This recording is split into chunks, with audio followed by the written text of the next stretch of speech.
Hey, it's Mark McCullough. Welcome to episode one of Live Your Life Full Out, or Live Life Full Out, I guess I should say.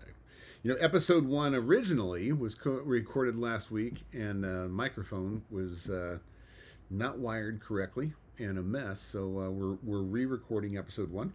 Happy that it happened because some things have happened between then and now as I record this first episode on July 11th, 2023.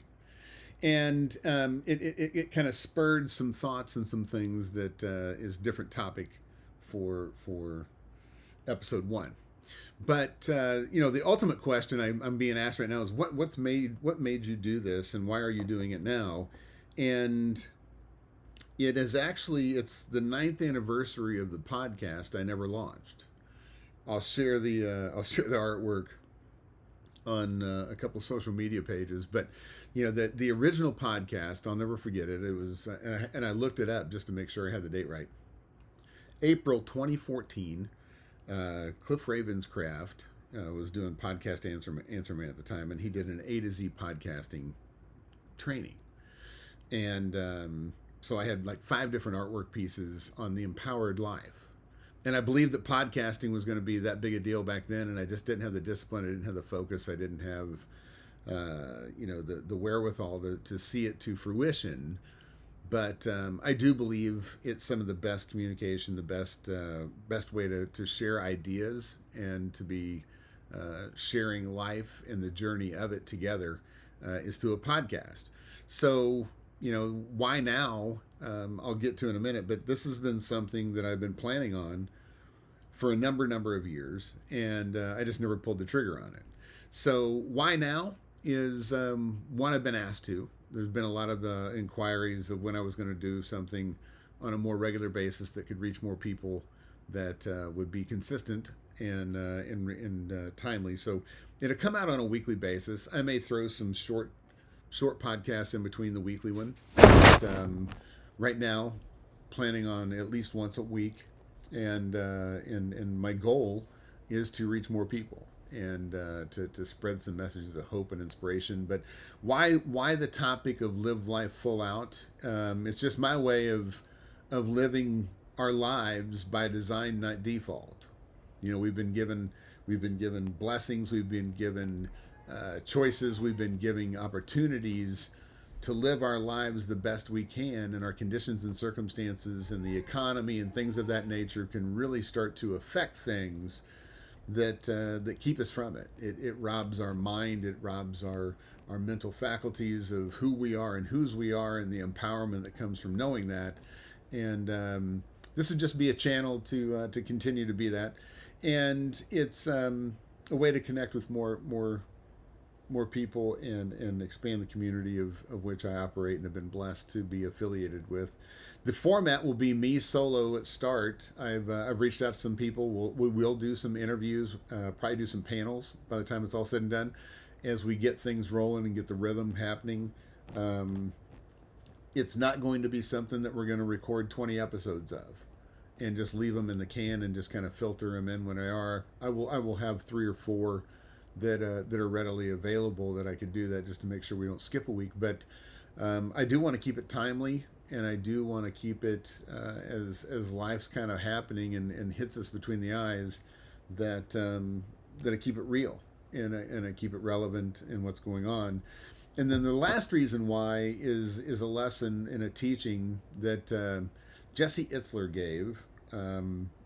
He gave it 5 years ago on a podcast with Rich Roll. Rich Roll happens to be somebody that I really enjoy his podcast. We probably differ a little politically and what have you, but belief systems of where we are about living our life as optimally as we can health wise. I don't know if it would be 5 years, 10 years, 50 years, whatever that number is.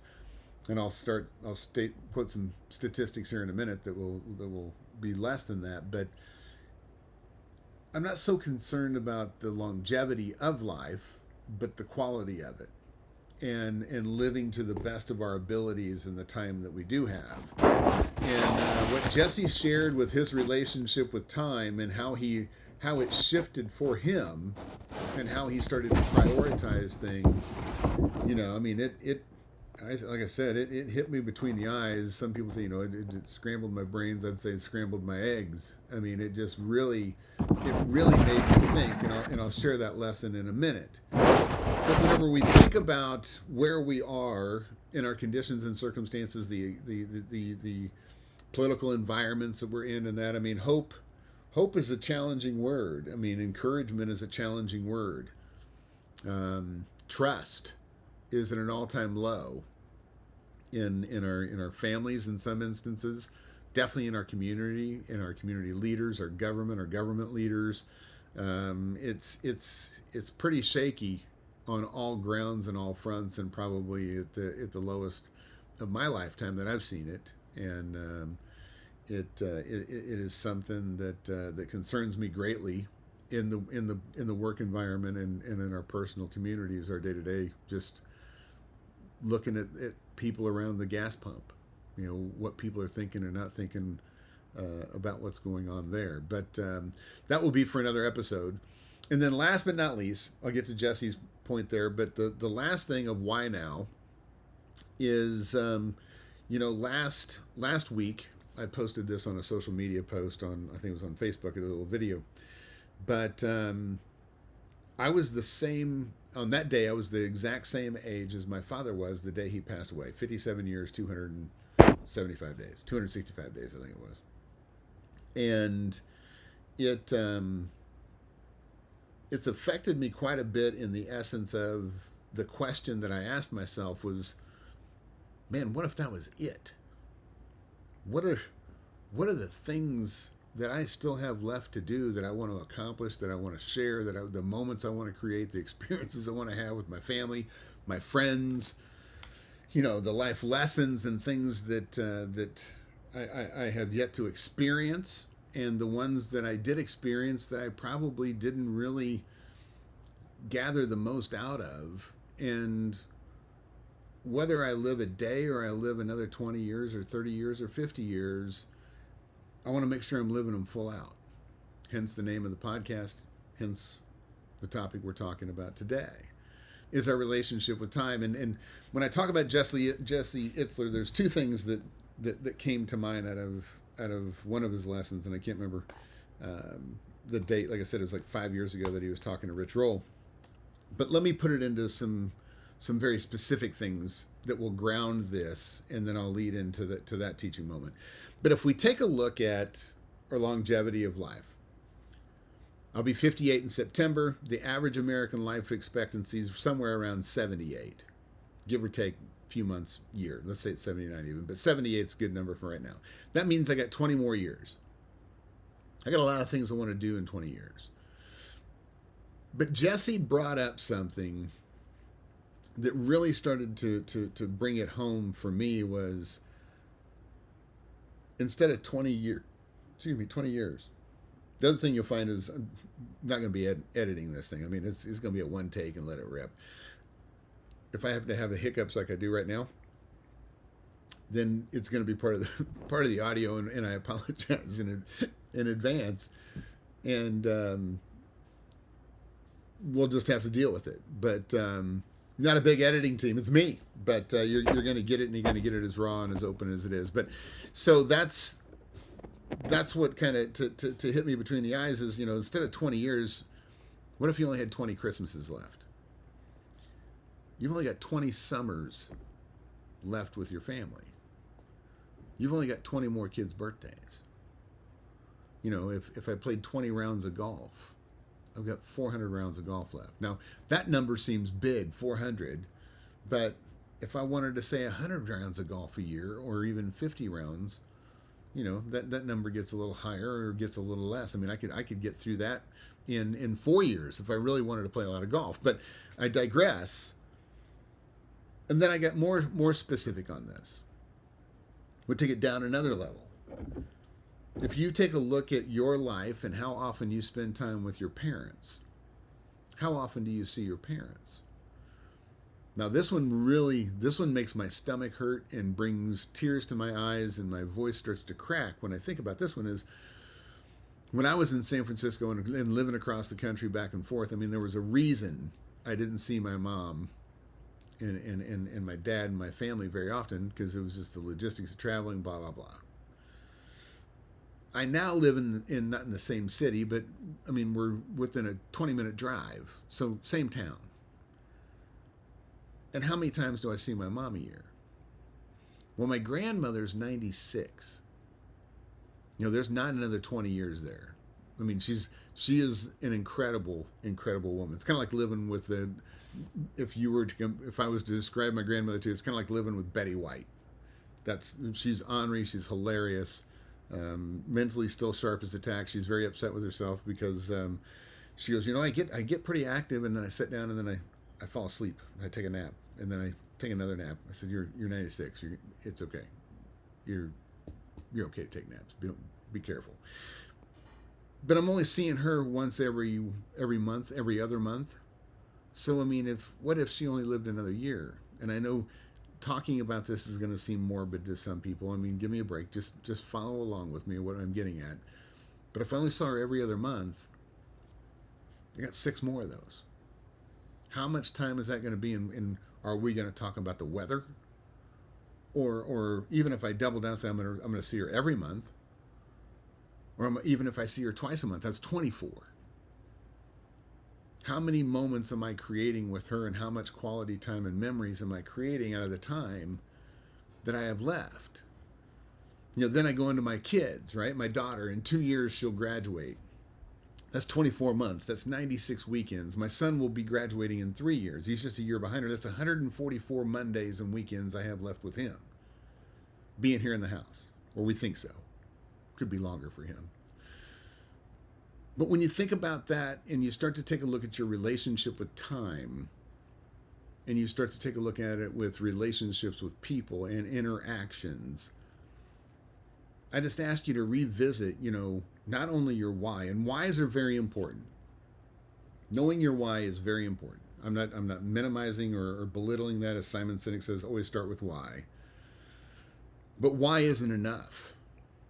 There's more to what has to happen than just your why. There has to be actions. There has to be intentionality. You have to take actions on those things.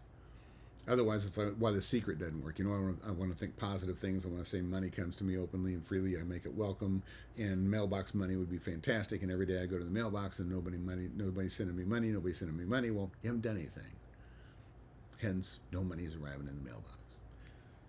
So knowing your why is important. Going through this exercise and saying, man, I do need to spend more time with grandma. I do need to spend more time with my wife. Date nights. How many times have I violated a date night? What does that look like, and where do I need to change that thing? 20 more date nights? 400 date nights? I don't know what the number is for you. But here's what we do know. Time is undefeated. Nobody beats it. So slow down, think about what you're doing, why you're doing it, what's really, really important. And when you get an opportunity to make a moment, create a memory, by God, you better be taking it. You better be taking it. For the mathematicians in this that don't necessarily get the relationship side, don't have a big extended family, whatever that case is, let me give you another way to look at this. If there's if we take a look at the hours in a year, there's 8,760 hours in a year. If we start to pull out the big rocks, if you work 40 hours a week and you work 50 weeks out of the year, that's 2,000 hours. If you eat 3 meals and you eat in 30 minutes or less, there's another 500 hours, and you sleep 7 hours, that's another 2,500. So there's 6,500 hours, there's 5,000 hours of the 8,700 already accounted for, and all we did was eat and sleep and work. Average American spends 4 hours a day on TV and social media. There's another 1,500 hours. Now you're at 6,500 hours out of the 8,700. So you got 25% of your time left. 2,200 hours total left. That's all you've got out of the next 12 months.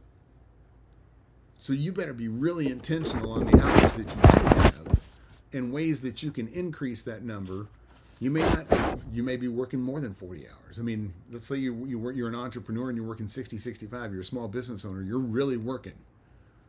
Man, you better love what you're doing, because it is costing you your life. I know I've had to look at that myself. Had to make some really, really different decisions of what I was doing, who I was working with, who I said no to working with. You know, that mean whenever you're trying to raise money and you're trying to provide for your family, saying no to money is can be hard. It is for me anyway. And you start to work with people that you well, you know, our values aren't the same, but you know they're willing to pay, and I got the time, and I got the capacity, so I say yes. And then I see their phone ring, and it's like, oh, I had to stop doing that. Right now, there's an application piece. Only work with people I want to work with. So when we think about living life full out, I think back to Henry David Thoreau's. You know, we went to Concord, Massachusetts, and went to Emerson, went to their homes and spent time there, and then we went to Walden Pond, and we walked around back of the pond where Thoreau's little cabin was that he sat in. You know, whenever he sat there in the Emerson house, and they had their Concord conversations, and the Alcotts and the who's who of the modern thinkers at that point in time, and Hawthorne were sitting around the table. There was a handyman who was in the hallway, and the handyman had a couple of points from time to time, and Emerson and Hawthorne and the Alcotts, you know, they couldn't ignore him anymore, and they invited him into the inner circle to start to discuss the important things in life. And the handyman that was taking care of the house and the grounds happened to be Henry David Thoreau. And Thoreau, through those conversations, says, you know, I'm tired of just talking about this. And he came into the woods for an experiment that he lived there for 2 years, 2 months, and 2 days. And he went into it with the mindset of, I came into this not wanting to talk about it, to learn, and only to learn at my death that I had not yet lived.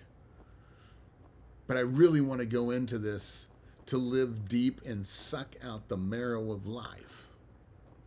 Now, I mean, that can sound kind of graphic for some people, but I mean, whenever you think about live life full out, I mean unashamedly full freaking out.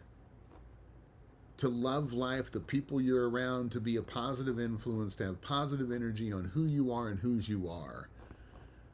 In the daily discovery of who you are yet to be. So that you can become that person that does the incredible things that you were created to do, so that you can have the things that you want, have the impact you have, and leave the legacy that you want to live. So welcome to episode 1. You can expect one every week, maybe one tomorrow morning. Never know. Be a short one, maybe. But I hope you get something out of it. I know that it's going to make me reflect and be more intentional about some things I am. So it's a journey we're on together. And until next week, God bless you, your families. Be safe, happy, healthy, and wise, and live your life full out.